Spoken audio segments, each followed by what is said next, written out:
Dupak pindah ke tomohon, kapak di akar pohon.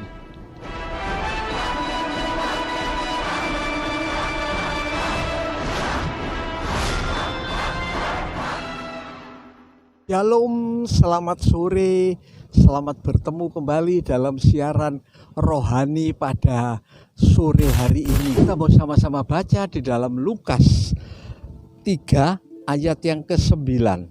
Lukas 3 ayat 9, demikian bunyi firman Tuhan. Kapak sudah tersedia pada akar pohon, dan setiap pohon yang tidak menghasilkan buah yang baik akan ditebang dan dibuang ke dalam api. Amin. Saudaraku, ayat ini pendek, saudara, tetapi punya arti yang luar biasa. Saudara, kita semua tahu kapak itu alat untuk menebang, ya. Pohon yang tidak berbuah itu akan dikapak, ditebang dan dibuang ke dalam api. Saudara-saudara, bayangkan, saudaraku, ini firman Tuhan. Kehidupan ini mirip seperti ini, saudara. Kalau kapak sudah diayunkan, maka kita dengar kabar telah kembali ke dalam sorga atau neraka. Tergantung orangnya, saudara-saudara. Setiap kapak itu siap, saudara. Maut itu bahkan dikatakan di seluruh dunia ini setiap menit, saudara, satu orang dikapak oleh Tuhan. Sebab nomor satu, waktunya habis. Saudaraku, kita ini bisa hidup sampai hari ini karena kemurahan Tuhan. Saya sudah mengatakan berpuluh-puluh, mungkin beratus-ratus kali, saudaraku, kalau kemurahan Tuhan itu masih ada, maka orang itu masih menikmati, saudara. Bisa pesta pora, bisa menyanyi, bisa bersukaria, mungkin bisa pesta, makan, minum, wah, ketawa-ketawi. Saudaraku, berapa orang tidak peduli, mumpung sehat, mumpung badan segar, dia pakai untuk diri sendiri. Saudaraku, itu seperti mempermainkan kemurahan Tuhan. Saudara, kapak itu siap untuk diayunkan. Sadarlah, saudara, mungkin saudara saat ini keberkatan, duit banyak. Ada orang, saudaraku, uangnya itu sampai mencapai triliunan sekalipun. Saudara-saudaraku, itu bukan jaminan, saudara. Berapa orang kaya, kuat, tapi sebab kehabisan oksigen akhirnya berangkat. Ini fakta di mana-mana, saudaraku. Orang yang kena COVID itu tidak pandang bulu, dari orang paling kaya sampai paling miskin. Saudaraku, semua mengalami, sebab kapak itu tersedia di bawah pohon kayu, ya.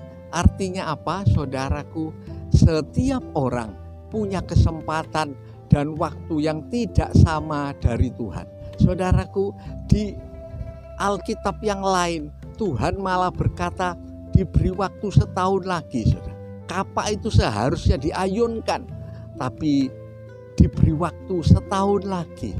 Itu namanya dapat ekstra kemurahan. Saudaraku, Raja Hizkia sudah divonis kapaknya segera diayunkan, saudara, tapi dia menangis minta kemurahan Tuhan.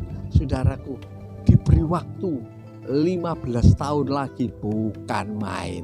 Seperti orang bilang lepas dari maut, seperti orang bebas, padahal bukan. Kapak itu tetap tersedia, saudara. Dan Tuhan bilang, pohon yang tidak berbuah. Kalau saudara dan saya saat ini tidak ada buah, saudara. Buahnya cuma buah hawa nafsu. Buahnya cuma buah kebencian. Buahnya cuma cari duit, menghitung harta ini. Buahnya cuma memfitnah, kata-kata Oh, menjelek-jelekan satu dengan yang lain. Sampai hamba-hamba Tuhan, saudaraku, pelayan-pelayan Tuhan, oh, menjelek-jelekan gembalanya, menjelek-jelekan pimpinannya. Itu tidak berbuah, saudara. Hati-hati, hati-hati. Tuhan bilang pohon yang tidak berbuah ditebang. Tapi sebaliknya, pohon yang berbuah. Itu artinya apa, saudara? Nomor satu, mau bertobat. Orang yang mau bertobat dapat kemurahan ekstra dari Tuhan. Saudaraku, berapa yang sudah mestinya mati, saudara? Mestinya habis waktunya, tapi dia diberi ekstra sebab dia sadar bertobat. Hizkia bertobat sungguh-sungguh. Saudaraku, Tuhan itu penuh kemurahan. Karena itu jangan sampai hidupmu dan hidup saya tidak berbuah, saudaraku. Artinya sudah cuma hanya menikmati hidup sendiri, tenggelam dalam dosa. Itu, saudaraku, pohon yang tidak berbuah. Cuma daunnya saja banyak. Banyak orang menghasilkan daun, termasuk hamba-hamba Tuhan, gereja yang cari perkara-perkara dunia, dapatnya cuma daun. Daun itu tidak masuk hitungan. Saudaraku, bahkan dalam 1 Petrus 2 dikatakan kemuliaan manusia, kehebatan manusia. Oh, kadang-kadang orang belajar supaya dapat gelar lebih banyak. Ya, boleh-boleh saja. Tapi itu daun, saudaraku. Artinya daun itu jatuh, kering, dan dibuang, dibakar. Tetapi buah itu masuk di dalam kerajaan sorga. Oleh karena itu, sadarlah, ada kapak yang di bawah pohon, ada kapak yang di bawah pohon, siap diayunkan. Saudaraku, kalau kita diberkati Tuhan, kita bilang makasih Tuhan. Terima kasih, Tuhan memberi aku kesempatan, Tuhan memberi aku berkat, Tuhan memberi aku perkara-perkara yang indah. Pakai untuk Tuhan, saudaraku. Berapa orang tidak mau mengembalikan uang milik Tuhan? Dia pikir, masa bodoh, ini kan uang saya sendiri, ini kan milik saya sendiri. Itu daun, saudara. Itu orang tidak berbuah. Tapi Rasul Paulus, saudaraku, sampai akhir hidupnya berbuah terus. Ajalku sudah dekat, tapi kemuliaan yang disediakan itu menantikan aku. Juga saudara-saudara yang hidupnya berbuah, jangan khawatir, saudaraku. Tidak perlu bingung, sampai nafas terakhir masih bisa jadi berkat. Saudara, bahkan saudaraku, Nabi Elisa itu sudah mati, saudara. Orang bilang kalau sudah mati buang, tapi tidak untuk orang-orang yang percaya. Tetap mengeluarkan buah, saudaraku. Tulang-tulangnya dari Nabi Elisa, waktu kena orang mati bangkit jadi berkat, masih bisa jadi perkara yang indah. Sore hari ini saya menyampaikan berkat Tuhan bagi saudara-saudara yang mau berbuah. Kalau tidak, engkau ditebang. Ingat, engkau ditebang. Jangan tunggu kapak itu terayun. Berapa orang kalau sudah divonis oleh dokter, divonis di ICU, nafasnya tinggal 1-2, do re mi fa sol la si do, saudaraku, baru dia ingat, ampun Tuhan, diampuni. Kalau sempat, berapa orang tidak sempat, sudah tidak ingat Tuhan lagi, dia ingat bahwa bergumul bagaimana dapat pernafasan. Bayangkan, padahal kita ini diberi cuma-cuma, saudara saat ini bernafas dengan segar, sehat, saudaraku. Tapi saudara tahu, itu maksudnya supaya berbuah, supaya menghasilkan buah. Kalau tidak, engkau akan ditebang oleh Tuhan. Ya, diayunkan kapaknya. Itu sebabnya, saudaraku, firman Tuhan bilang, kapak itu selalu siap sedia. Saudara-saudara dikasihi Tuhan, jangan mempermainkan kemurahan Tuhan. Sungguh, saudara, luar biasa. Kalau kapak itu sudah dijatuhkan, itu artinya sudah tidak ada perubahan lagi. manusia akan menghadapi masa yang kekal, masa yang abadi. Saudaraku, orang kaya itu yang tiap hari pesta, besoknya dia sudah masuk di dalam alam maut untuk abadi, saudara, untuk kekal. Berapa orang meremehkan tentang hidup yang akan datang, hidup yang kekal. Itu nakut-nakuti, itu tidak penting. Saudaraku, wah dia mau hidup sendiri, merasa tidak perlu Tuhan, tidak takut Tuhan, bahkan banyak yang menghujat Tuhan. Itu orang buta, saudara. Orang buta itu sekalipun lihat, saudara, ada mobil tank di depannya, ada panser di depannya, ada senjata yang ditujukan pada dirinya, dia cuma ketawa, mana, aku cuma lihat, kegelapan, aku cuma tidak lihat apa-apa. Itu orang buta, saudaraku. Sebab itu Alkitab bilang orang buta akan jatuh ke dalam lubang yang digalinya sendiri. Dia tidak tahu, saudara, bahwa hidup ini berakhir pada waktunya sudah sampai. Jangan mempermainkan kemurahan Tuhan. Sangat banyak orang Kristen pun mempermainkan kemurahan Tuhan.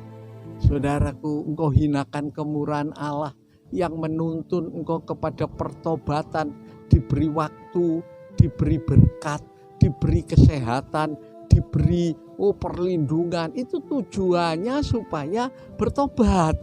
Itu maksud Tuhan, saudaraku. Tapi Tuhan bilang ada batasnya. Ngeri, saudara.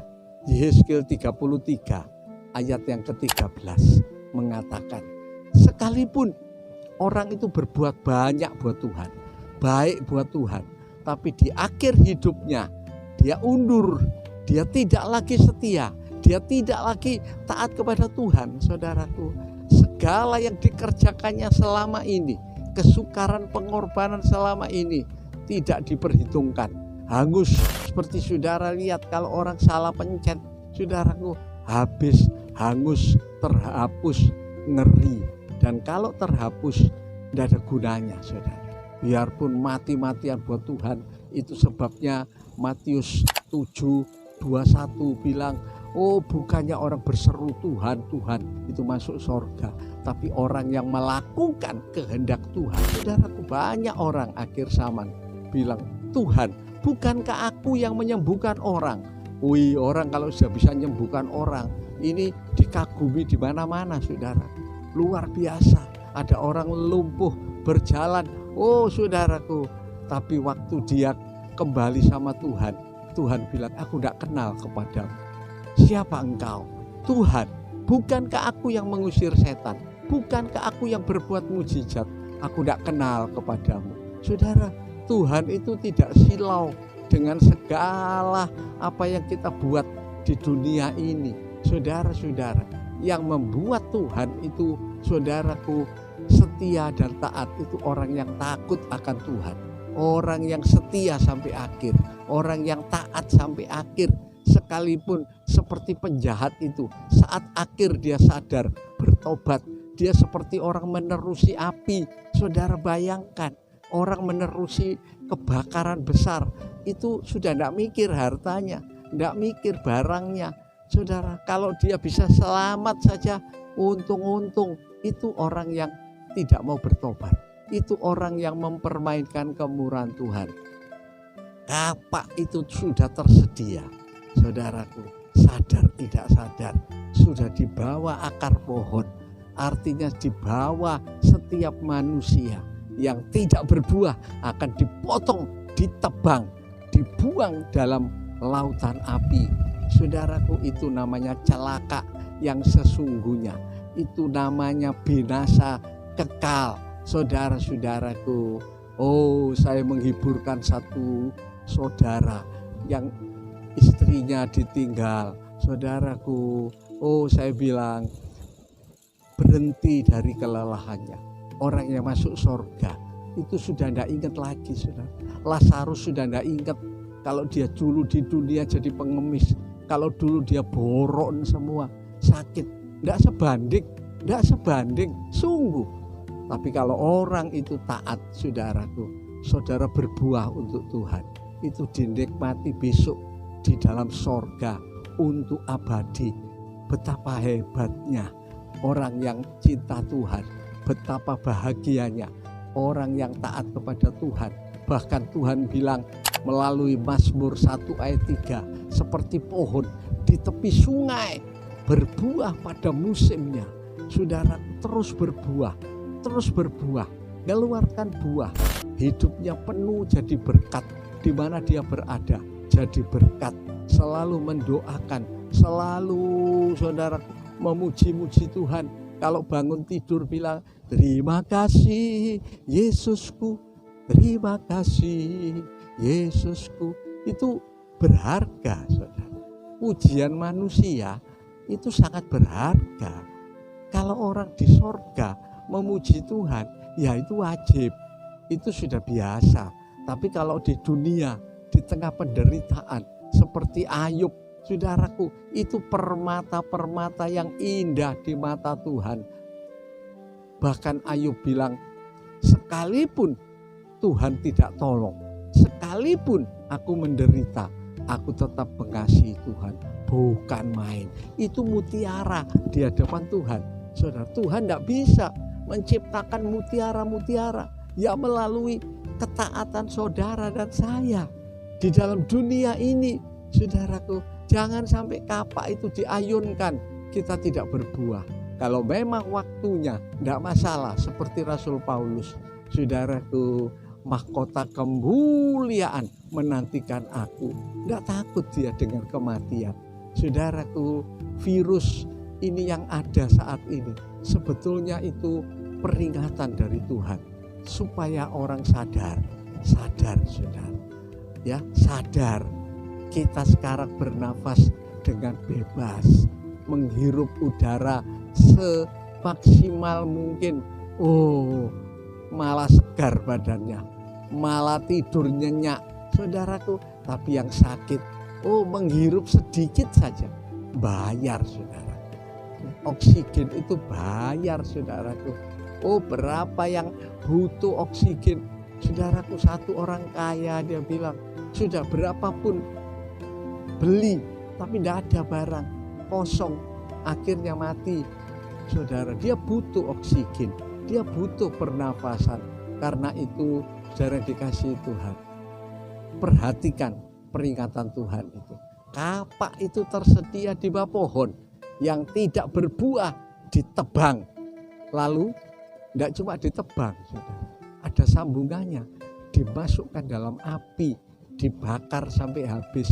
Orang yang mati di neraka itu seperti dibakar, ngeri, saudaraku, dengan api neraka untuk selama-lamanya.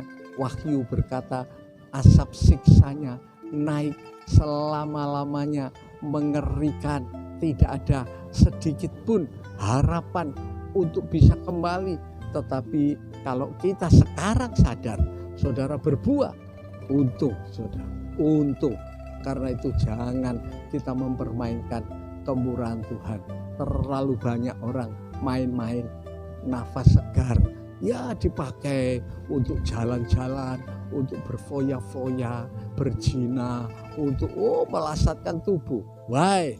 Satu kali akan datang kapak itu diayunkan dan orang itu habis. Saudaraku, jangan tunggu sampai saat terakhir baru bertobat.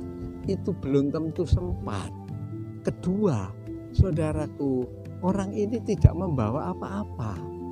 Luar biasa, satu kerugian yang besar.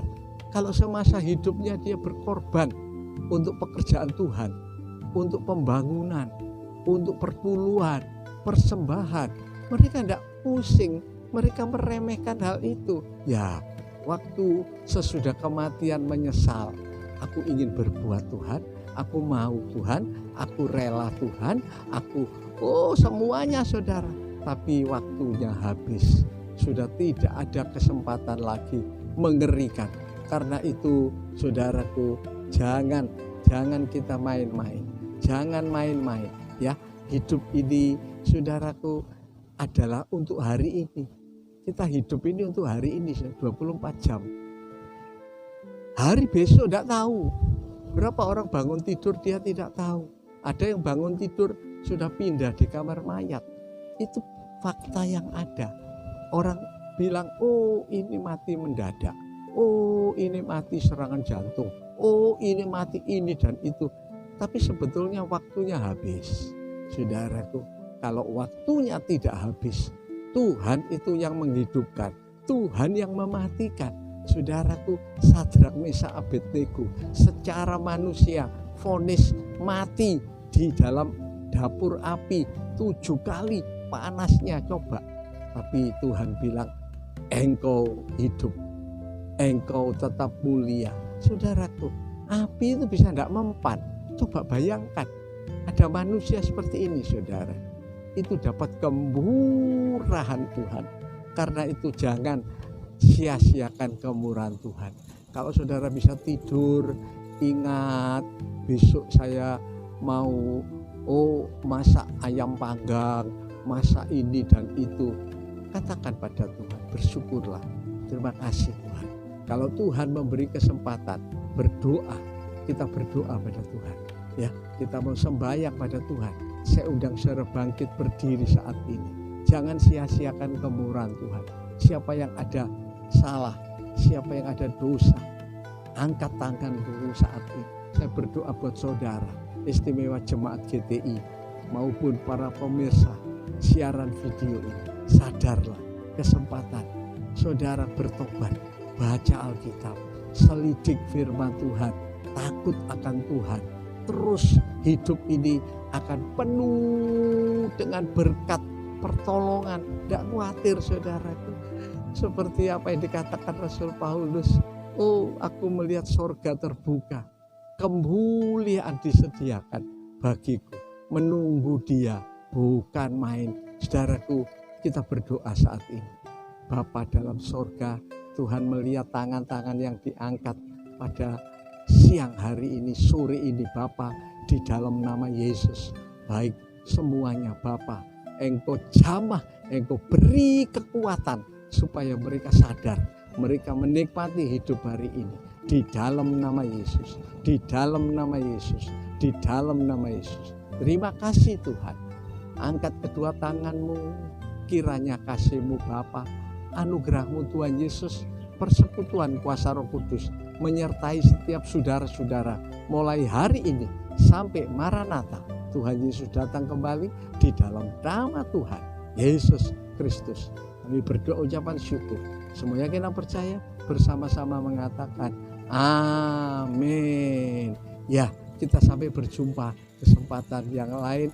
Saudara tetap selidiki Alkitab, saudara tetap taat kepada Tuhan. Hidup ini jadi indah.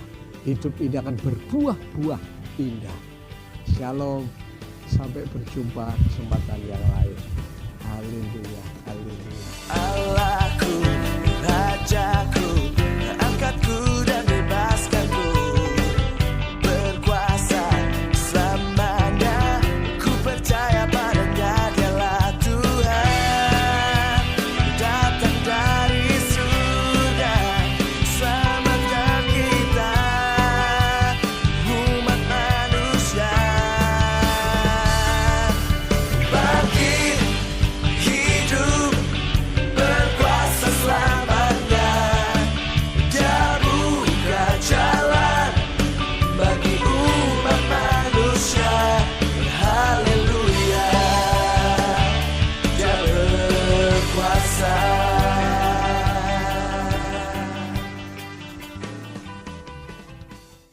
Lord is my light, Lord is my light, my salvation. The Lord is my light, my salvation. The Lord is my light, my salvation. The Lord is my light, my